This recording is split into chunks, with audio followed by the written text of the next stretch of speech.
जहां रहेगा वहीं रोशनी बिखेरेगा, किसी चिराग का अपना मकान नहीं होता। यह आपने खूब सुना होगा।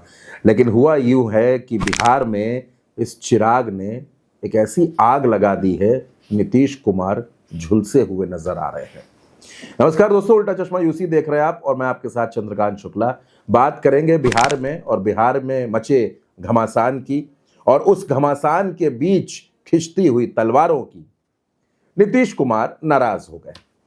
नीतीश जब नाराज होते हैं तो क्या करते हैं ये बताने की जरूरत नहीं है, लेकिन इस बार वो नाराज चिराग पासवान की वजह से हो गए। नीतीश कुमार ये चाहते थे कि चिराग को कम सीटें दी जाएं, लेकिन बीजेपी चिराग पासवान को गले लगाए हुए है। अब इसी पे बात करेंगे कि आखिर चिराग इतने इंपॉर्टेंट क्यों हैं। दोस्तों, सीधी सी बात है कि चिराग पासवान के पास 5 सांसद हैं और नरेंद्र मोदी बैसाखियों की सरकार चला रहे हैं। ऐसे में अगर नीतीश कुमार के चक्कर में चिराग पासवान नाराज हुए तो एक बड़ा नुकसान हो जाएगा। अब आपको लग रहा होगा कि नीतीश के पास तो 12 सांसद है, चिराग के पास 5 सांसद है, तो इंपॉर्टेंट तो नीतीश होने चाहिए। बिल्कुल ठीक बात है, लेकिन बीजेपी को यह बात पता है कि 14 नवंबर के बाद चाहे नतीजे पक्ष में आए या विपक्ष में आए, बीजेपी नीतीश की पार्टी को झटके में तोड़ देगी। संजय झा और ललन सिंह वैसे भी गुजरात लॉबी के भरोसेमंद है, उन्हें पता है नीतीश की पार्टी तोड़ी जा सकती है, लेकिन चिराग को अपने साथ बनाकर रखना है। 2 कारण हैं। पहला कारण, चिराग के पास 5 सांसद, और दूसरा कारण, चिराग के पास बिहार में 5.5% वोटर्स, चिराग का 100% स्ट्राइक रेट। चिराग ने 5 लोकसभा सीटें लड़ी, 5 जीत ली। चिराग पासवान की वजह से 2020 में नीतीश कुमार पैदल हो गए। नीतीश कुमार महज 43 सीटें जीत पाए। चिराग ने सबसे ज्यादा नुकसान नीतीश का किया था। अब सीटों का बंटवारा हुआ तो नीतीश कुमार नाराज हो गए। नीतीश कुमार ने संजय झा को बुलवाया, फटकार लगाई कि राजगीर की सीट कैसे चली गई, फला सीट कैसे चली गई, कैसे सीट शेयरिंग की है, किस तरीके से सीटें बांटी गई। भाई ये हर किसी को पता है कि सीटें बांटने के लिए नीतीश कुमार नहीं गए थे। सीटें बांटने के लिए संजय झा, ललन सिंह, इधर सम्राट चौधरी और जेपी नड्डा और चिराग पासवान तमाम लोग बैठे थे। नीतीश कुमार उस मीटिंग में नहीं थे। अब नीतीश कुमार नाराज हो गए तो उन्होंने एक मीटिंग बुला ली अपने घर पर मीटिंग बुलाई। नीतीश के घर पर भीड़ लगी है। इस समय कार्यकर्ता अपना इस्तीफा हाथों में लेकर बैठे हैं और वो ये बता रहे हैं कि नीतीश कुमार तो हाईजैक हो गए हैं। ये हम नहीं बता रहे, ये नीतीश कुमार के कार्यकर्ता बता रहे हैं। आप सुन लीजिए। लेकिन अगर जादू का खाता है तो आप जादू का प्रत्याशी को दीजिए ना। खेला कहला कर रहे हैं। नीतीश जी से मिलने नहीं दिया जा रहा है किसी भी नेता को। सब खेल खेलता है। हाईजैक किए हुए हैं, पूरे मुख्यमंत्री जी को हाईजैक किए हुए हैं। काटी, मीनापुर, गाय घाट की तमाम कार्यकर्ताओं की आवाज सीएम हाउस तक नहीं जा रही है। कौन मुख्यमंत्री को कौन हाईजैक टूट गया है। चंद लोग जो उनके आसपास बैठे हैं, जो उनको ख्वाब दिखाते हैं, धोखेबाज लोग जो मीनापुर में धोखेबाज को टिकट देना चाहते हैं, काटी में भी धोखेबाज को, गाय घाट में भी धोखेबाज को। ऐसा नहीं चलेगा। कार्यकर्ताओं का सब्र का बांध टूट चुका है। मात्र 5 दिन नामांकन का शेष है। सभी विरोधियों गुटों का एक साजिश है कि मुख्यमंत्री को कमजोर किया जाए।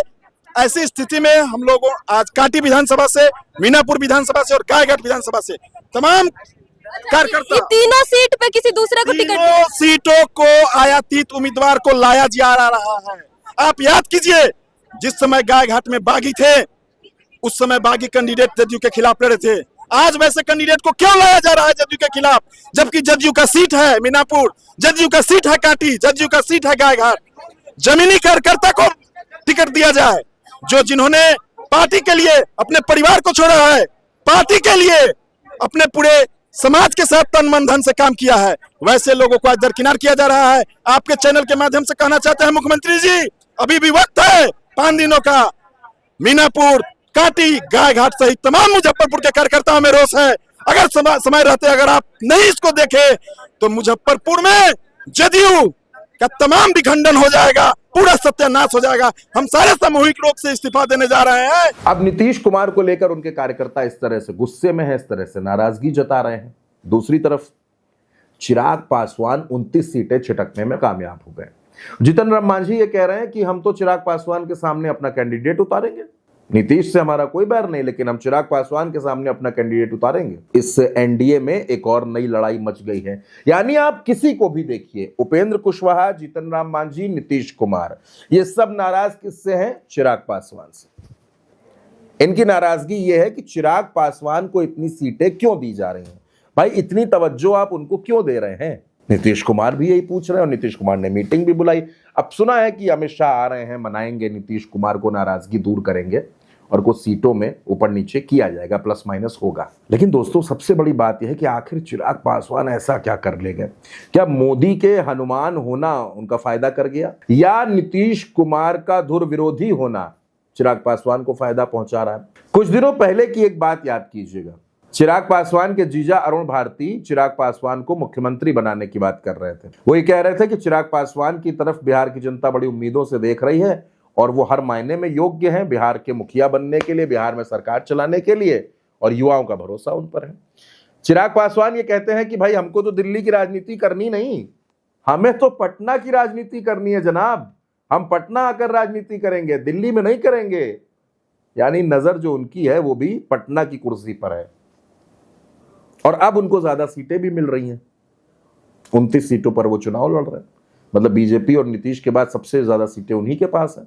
जीतन राम मांझी जो पूर्व मुख्यमंत्री हैं उनको किनारे कर दिया, उपेंद्र कुशवाहा जो पूर्व केंद्रीय मंत्री हैं उनको किनारे कर दिया गया, 6-6 सीटें उनको लड़ने के लिए दी गई। वो कह रहे हैं हमारी यही हैसियत है। हालांकि कुशवाहा तो ये भी कह रहा है कि समय बताएगा। अब समय कितना क्या बताएगा ये समय वाकई में बताएगा, 14 नवंबर की तारीख बताएगी। लेकिन उससे पहले बात दरअसल दोस्तों ये है कि चिराग पासवान ने पूरे एनडीए को फंसा दिया है। नीतीश, मांझी, उपेंद्र, हर किसी की मुश्किल बढ़ा दी है। और बिहार में ये लोग अपने कार्यकर्ताओं से नजरें नहीं मिला पा रहे हैं, अपने समर्थकों को मुंह नहीं दिखा पा रहे हैं। किस मुंह से समर्थकों के बीच में जाएं, कार्यकर्ताओं के बीच में जाएं, कहें क्या कहेंगे कि 6 सीटें लाएं। क्या कहेंगे नीतीश कुमार के 110 की ताल ठोक रहे थे, 100 पे सिमट गए। क्या कहेंगे अपने विधायकों को कि जीती हुई सीटें झटक ली गई हमसे, जाओ चिराग के लिए नारे लगाओ। चिराग पासवान वो आदमी है जिन्होंने बिहार का पूरा चुनाव फंसा के रखा है दोस्तों, और अभी आगे कैसे कैसे फंसाएंगे।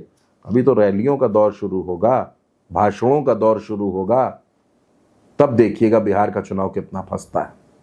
आप क्या सोचते हैं इस पर, आप अपनी राय हमें जरूर बताइएगा। और बिहार की हर कवरेज लगातार ग्राउंड से भी जारी है। आप उल्टा चश्मा यूसी के साथ बने रहिए, चैनल को सब्सक्राइब कीजिए। नमस्कार।